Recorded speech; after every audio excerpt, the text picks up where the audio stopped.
Welcome back to JPX Energy Market Weekly Updates. Oil prices climbed on Monday as there were no worse news from the weekend. Concerns over turmoil in the banking sector eased, while a halt to some export from the Iraq Kurdistan region added to worries about oil supplies.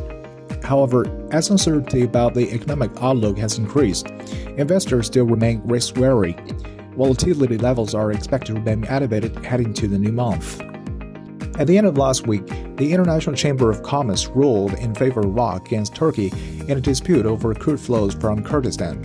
Iraq had argued that Turkey shouldn't allow Kurdish oil export via the Iraq-Turkey pipeline and the Turkish port without approval from the federal government of Iraq.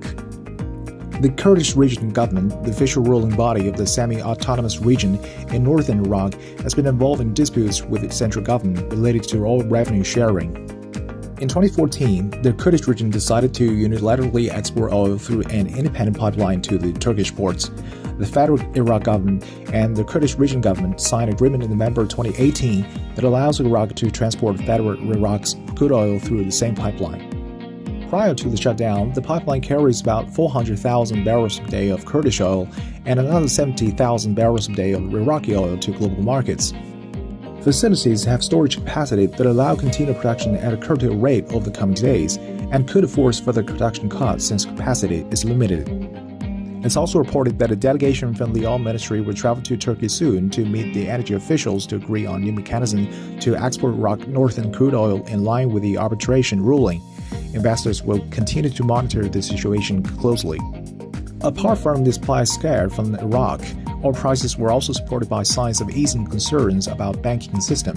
However, recent developments are likely to result in tighter credit conditions for households and businesses.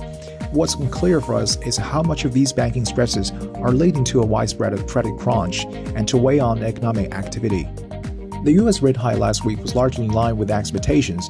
It also appears that the Fed may have wanted to signal or even more rate hikes in the future, but choose to wait and see how conditions develop in the aftermath of the banking crisis. If the bank impact on the U.S. economy proves to be minimal, there's a good chance that further rate hikes will follow. While the Fed believes the data indicates the economy remains strong, the market, however, assumes the recession is imminent. Rapid rises in rates are only starting to ripple through the U.S. economy. This is particularly evident in the yield curve, which remains profoundly inverted and now seems to suggest that recession will occur before the end of this year.